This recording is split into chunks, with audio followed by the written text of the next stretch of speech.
actual news to talk about, but the most important news, the thing that we all care about the most, is that there's going to be a fight between Joe Biden, the former vice president of the United States, in this corner, and in this corner, Donald J. McFace Trump. It's going to be so great. Okay, so here's how it all started. So Biden has been trying to outman Trump. Okay, Biden understands something a lot of other politicians don't. You can't actually just fly over the top of Trump. You can't say, I'll play the high road and he'll play the low road, and we'll be in Scotland before you. You can't actually do that with Trump. You actually have to get down in the mud with him. So Biden gets this, and so Biden speaks Trump's language. So they're sort of weird reverse mirror images of one another. It's like Bizarro Trump is Joe Biden, and Bizarro Biden is Trump. So it's very weird. So it starts off, clip 13, Joe Biden yesterday saying that he would have beaten up Trump in high school, which is a real weird thing to say. When a guy who ended up becoming a national leader said, I can grab a woman anywhere and she likes it, and then said, I made a mistake. I didn't make a mistake. They asked me would I like to debate this gentleman. I said, no. I said, if we were in high school, I'd take you behind the gym and beat the hell out of him. Right, if we were in high school, I'd beat the hell out of the president of the United States. He says, and then he continues this way. The locker room was my whole life. A pretty damn good athlete. Any guy who talked that way was usually the fattest, ugliest SOB in the room. So Trump is a fat, ugly SOB, and the only people who talk like that are the biggest, fattest, ugliest SOBs in the room. Funny, because you're talking like that now, right now, Senator Biden, and so or Vice President Biden, and then Trump fires back. So here's what Trump tweets. It's just, come on, this is great stuff. This is great stuff. Come on, how can you not love this? Okay, here's what he tweets back this morning. It's so phenomenal. Crazy Joe Biden is trying to act like a tough guy. Actually, he is weak, both mentally and physically, and yet he threatens me for the second time with physical assault. He doesn't know me, but he would go down fast and hard, crying all the way. Don't threaten people, Joe. It's the best. Okay, so Joe Biden had threatened to beat Trump up actually several months ago, saying that if they got in a fight, he would take down Trump. And now you got the president of the United States. Imagine this. There's a very funny Twitter account that takes all of Trump's tweets and puts them in the format of presidential statements. Imagine the presidential statement, like you wake up from a coma, and this is what you see. And you're like, oh, Donald Trump's in a fight with, wait, Donald Trump's the president and he tweeted that? So yeah, that's the thing that happened. And I love it. I gotta say, I love it. Right? He is weak both mentally and physically, and yet he threatens me for the second time with physical assault. He doesn't know me. He would go down fast and hard, crying all the way. Love it. Fast and hard, crying all the way. Yes. And actually, so they're now booking a fight, and the fight will be booked. And we actually have some training footage of what's been going on in the run-up to this massive fight. Yeah, I do 1 million of these a day, so just give me 5.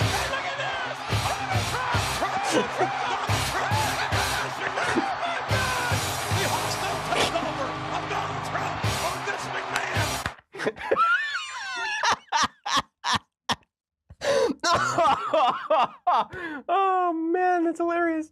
It's Joe Biden pumping iron. He's on the phone. He's got like a dumbbell and he's pumping iron. Then it's Trump from WWE just knocking people over. Oh, it's so great. So I have volunteered. If they do this fight, first of all, there's no way this is bad for America. Okay, America's already toast when it comes to our vulgar political culture. We're done.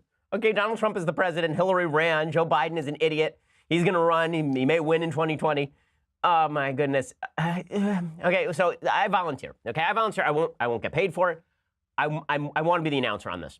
Okay, I want to be the announcer on this. I tweeted out some of the things that I thought would happen. Some people tweeted back some lines. So not all of these lines that we're about to hear are my own, but I do want to announce this fight. I think it would sound something like this. Something like this.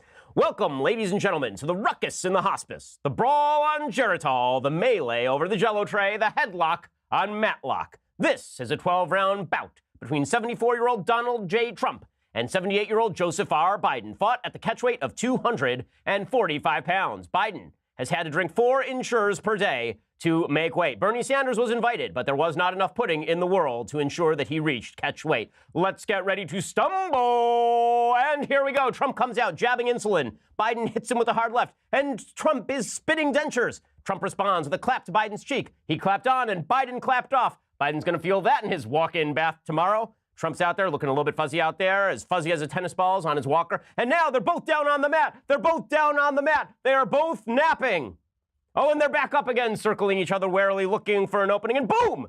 Trump just pulled the old reverse mortgage on Biden. And Biden is down. Biden is down. He's fallen, and he can't get up. He's punching his life alert button.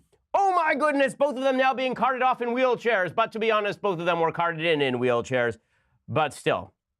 So it would sound something like that. I mean, wouldn't that be great? Come on. Come on. This would be great for American politics. There's no way this goes wrong. Are things incredibly stupid? Yes, things are incredibly stupid, ladies and gentlemen. Things are incredibly stupid. Well, in other stupid news, it's time for Congress to pass another crappy omnibus package. So there's a big omnibus package coming out. Congress is no longer capable of actually just passing appropriations bills. Here is the problem. The Congress, the House of Representatives, will go forward with appropriations bills. They will pass through the normal appropriations process. The way that you're supposed to do budgets is you are supposed to fund individual departments, and then you're supposed to send a bill to the Senate, and the Senate is supposed to fund that individual department, and then the president signs it. Instead, what has happened, because Mitch McConnell does not have a governing majority in the Senate, he has 51 votes, but they're all fractious. Instead, they just slap everything together in a crap sandwich of a bill that's 2,232 pages long. And then they give people 48 hours to read it and say, we got to vote. And they put a bunch of good stuff in there, and they put a bunch of bad stuff in there. So some of the good stuff that is in there, okay, there is some funding for the wall, like a very, very, very little bit of funding for the wall. There's some things that are being pushed by sort of the left wing of the Republican Party. There's increased funding for the Child Care Access Means Parents in Schools program, which means that parents will have access to on-campus childcare and this sort of thing if this is your stuff, if this is the stuff that you like. The funding is there for the military.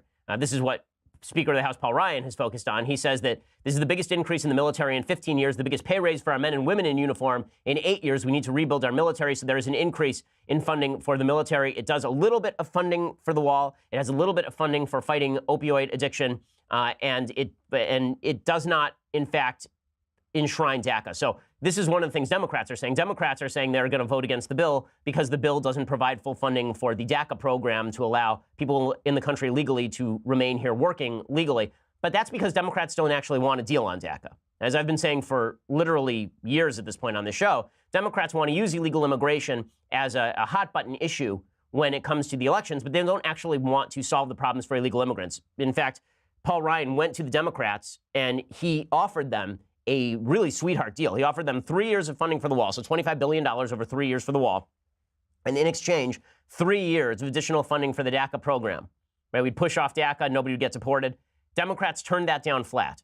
Okay, and they waited until the last minute to do it, and now they'll vote against the bill saying that Republicans didn't give enough. So Democrats were offered what they wanted on DACA and would have brought them past the next presidential election, actually, and they turned it down anyway because they just want to run on this issue. Here are some of the conservative concerns with all of this. The Freedom Caucus, the House Freedom Caucus, has officially opposed the omnibus. I've spoken to a lot of members of the House Freedom Caucus, spoken to several senators who have opposed the bill. Senator Mike Lee in Utah is opposed to the bill. He says it's just unconscionable that Mitch McConnell is forcing through another one of these omnibus packages that is essentially a giant crap sandwich that nobody is going to read. Here's what the Freedom Caucus says in their statement. They say the policy proposals outlined in this $1.3 trillion spending bill are not consistent with what we told the American people we would do when they sent us to Washington. Many of the policies in the bill are, in fact, the opposite of what we promised. In fact, one of the members of the Freedom Caucus was saying to me yesterday that he was tempted to call this the Broken Promises Act of 2018. This bill barely provides for border security, yet continues to allow federal dollars to flow to sanctuary cities. It also includes the Fix NICS proposal without including reciprocity for Americans with concealed carry licenses, something congressional leadership promised would not happen. It continues to fully fund grants that go to Planned Parenthood.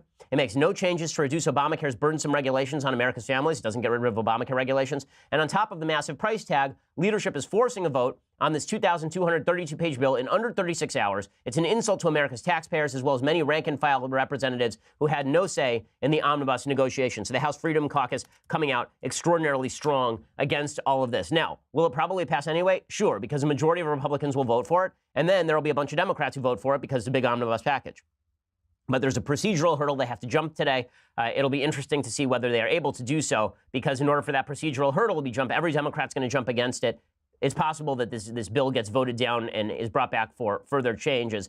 So one of the things that the Freedom Caucus talks about there is the Fix NICS bill. So what exactly is that? Jacob Sullum over at Reason Magazine says this. He says, legislation aimed at improving background checks for gun buyers may be included in a must-pass spending bill Congress is expected to approve tomorrow or Friday. The bill would encourage data sharing with the FBI's National Instant Criminal Background Check System. It's faced a bunch of resistance for a measure that has broad support. Some of the resistance is tactical because Democrats want broader gun control. But There are also substantive concerns about the bill raised by supporters of gun rights who worry that it will help block firearm sales to people who pose no threat to others.